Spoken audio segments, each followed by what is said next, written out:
अपना नाम, अपने खानदान का नाम, अपने भारत का नाम तीनों लोकों में कर दिया। ऐसी एक बेटी पैदा हुई। नाम जानते हो? उसका नाम था अनुसुईया। है? तीनों लोकों में, केवल हिंदुस्तान में नहीं या भारत के आसपास जो देश हैं उनमें नहीं, तीनों लोकों में।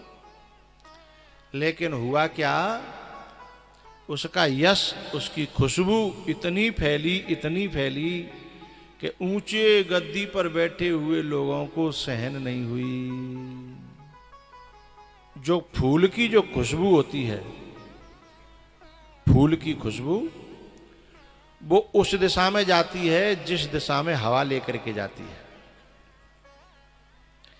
लेकिन जब कोई व्यक्ति तपस्वी होता है, साधक होता है, भक्त होता है, और जब उसकी खुशबू फैलती है तो केवल उस दिशा में नहीं जाती, तो चारों दिशाओं में ना, 10 दिशाओं में, ऊपर भी और नीचे भी। हम लोगों ने कहा समझ रहा कि दिशा 4 ही होते हैं, 10 दिशाएं, चारों के बीच बीच में और एक और होती है, 8 हो गई, और ऊपर नीचे 10, और 10 दिशाओं में जाती है। अच्छा, जो फूलों की जो खुशबू है उसे तो जो है कांच में बंद भी किया जा सकता है, जो इत्र बनता है ना, कांच में बंद किया जा सकता है। लेकिन साधक की साधना की जो खुशबू है उसे किसी भी कांच में बंद नहीं कर सकते। हाँ, एक बात जरूर है, यदि वह खुशबू का उन मिटावे की कोशिश करी, जैसे खुशबू का मतलब है यश, कीर्ति, अथवा कहो पूछ। बाकी पूछ जो है यहाँ से लेके वहां तक, जब दशरथ जी महाराज स्वर्ग में जाते तो इंद्र भी पूछता था, खड़ा हो जाता था, अपने आसन पे जगह देता था। तो यहाँ से वहां तक पूछ ही, यही पूछ तो हनुमान जी की थी। और रावण को हनुमान जी से कोई चिढ़ नहीं थी, लेकिन हनुमान जी की, बोलो, पूंछ से चिढ़ थी। है? अहंकारी व्यक्ति को किसी की पूंछ सहन नहीं होती, इसलिए रावण ने आज्ञा दी कि जाके पूंछ में लगाओ आग, आग लगाओ। और भैया जब आग लगा के पूंछ को मिटाने की कोशिश करी तो बाढ़ी पूंछ की न कभी खेला, ई बाढ़ी पूंछ की न कभी खेला। पूंछ घटी नहीं और बढ़ गई है। जिसमें आग लगनी चाहिए वो लगी नहीं। तो हम जब किसी दूसरे की पूंछ में आग लगाने की कोशिश करेंगे तो बाकी पूंछ तो और बढ़ जाएगी, बाड़ी पूंछ है। और जो लगाने की कोशिश करेगा बाको बेचारे को पूंछ ही नहीं जरेगी, पूरा घर को सुपड़ा साफ होगा। लेकिन एक बात आपको बताना चाहूंगा बीच में, यदि पूंछ में काउकी में कोई आग लगाने की कोशिश कर रहा होए और तुम्हें अपना घर बचाना होए तो बामे सहारा मत देना, चंदा मत देना। विभीषण ने क्या किया, न तो अपने घर से तेल दयो, न घी दयो, न कपड़ा दयो। बोले भैया जा में हम चंदा नहीं देंगे। जो कोई अच्छो काम ना कर रहे, तुम कथा करा रहे होते तो अलग बात है, यज्ञ करा रहे होते अलग बात। तुम तो ये बताओ दूसरे की पूंछ हम आग लगाए चंदा इकट्ठो कर रहे हो, हैं? हम नहीं देंगे। तो यदि बामे हमने सहयोग न दयो तो लंका के बीच में होते हुए भी भले ही पूरी लंका जल जाए, लेकिन एक विभीषण कर ग्रह नाई, जारा नगर निमिष एक माई, हमारा घर बच जाएगा।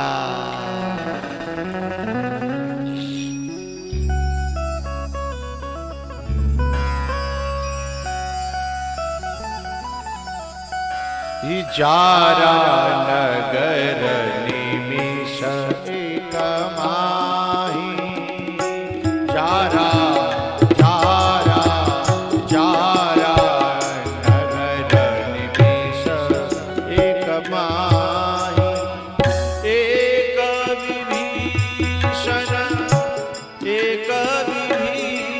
विभीषण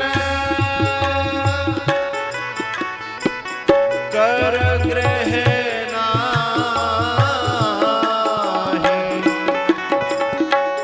जारा नगर निमिषै कमाहि।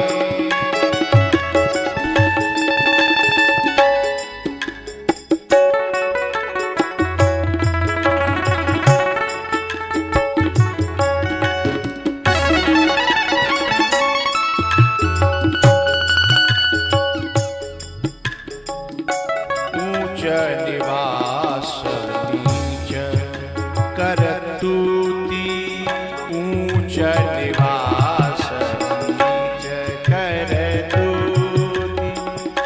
देखी न सकहि पराई विभूति,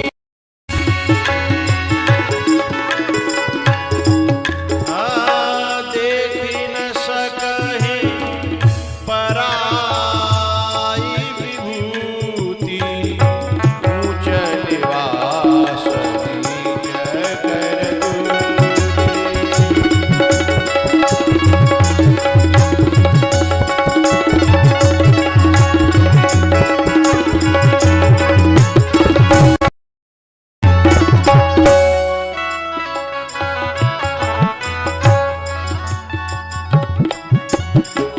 अनुसुईया के तप की, भजन की जो खुशबू है वो ऐसी फैली के वैकुंठ में पहुंच गई, ब्रह्मलोक में पहुंच गई, कैलाश पे पहुंच गई। अब जो लक्ष्मी जी, रुद्राणी, ब्रह्माणी जो थी ना, उन पे सहन नहीं भई। ऊंच निवास नीच करतूति। ये कथा कहती क्या है कि कोई कितनी ऊंचाई पे है जाए, यदि विकारों से मुक्त न हुआ तो उसको पटक खानी पड़ेगी, गिरना पड़ेगा, मुंह के बल आना पड़ेगा। इसलिए सबसे ऊंची स्थिति पर पहुंचे हुए लोगों की बात कही यहां। तीनों देवियों ने अपने अपने देवों को बुलाया, और एक ने तो देव को नहीं महादेव को बुला लिया। बोले हमारी नाक कट रही है। बोले वाह। बोले तुम्हारी क्या नाक कट रही है? अरे बोले नीचे धरती में मृत्यु लोक पे एक नारी है, बा को इतना बड़ा यश फैल रहा, लोग कह रहे हैं कि बा के सामने और तीनों लोगों में कोई है ही नहीं, तो हमारी क्या इज्जत रही? बोले बाबा ने कही किसी दूसरे की इज्जत बढ़ जाने से किसी की इज्जत घटती थोड़ी है। वो तो अपना अपना क्षेत्र है, अपना अपना मार्ग है, अपनी अपनी इज्जत है, तुम्हारी अपनी जगह उनकी। बोले नहीं नहीं, हम पे सहन नहीं हो रहा है। अच्छा तो बताओ क्या करना है? बोले जाओ उसके धर्म को थोड़ा सा डिगाओ, कम करो।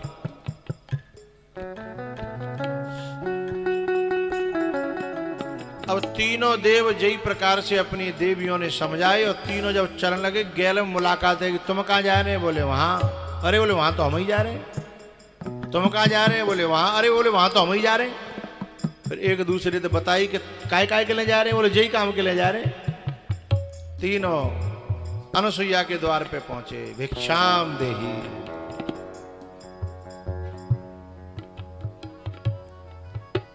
भिक्षाम देही। अनुसुईया निकल करके आई। अनुसुईया जब निकल करके आई तो उन्होंने कहा अरे क्या भिक्षा चाहिए आपको? बताओ। बोले भिक्षा में जो डालना हो सो डाल देना, भिक्षा में जो डालना हो सो डाल देना, पर भिक्षा की कंडीशन है, कुछ ऐसे देनी है।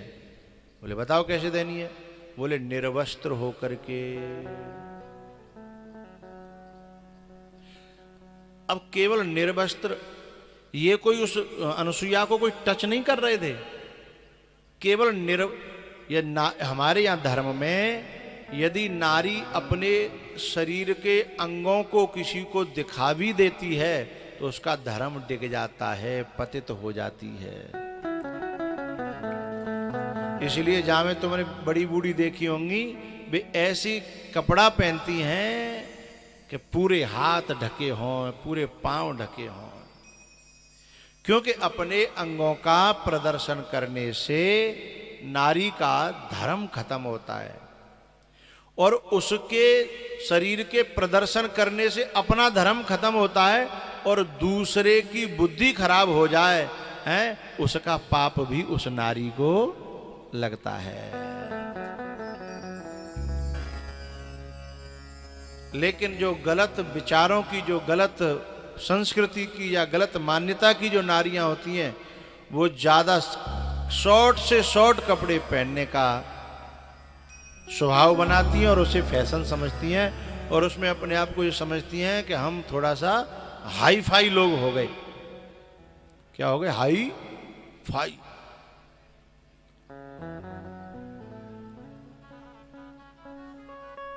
लेकिन यहां तीनों देव केवल ये कह रहे हैं, आप केवल जो है निर्वस्त्र होकर के दे दो हमें, आपका अपने आप ही धर्म गिर जाएगा, तप नष्ट हो जाएगा, धर्म नष्ट हो जाएगा।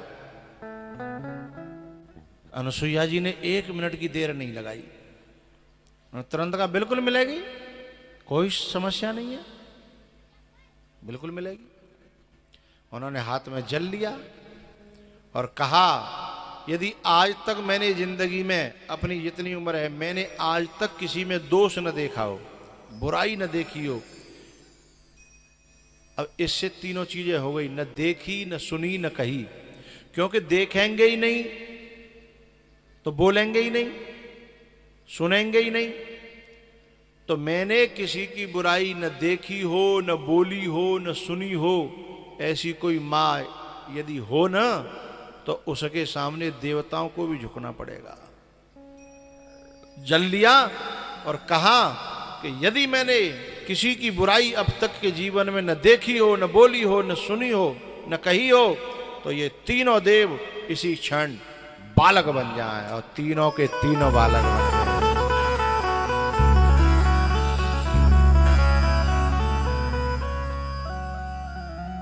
तीनों के तीनों वाह वाह करने लगे।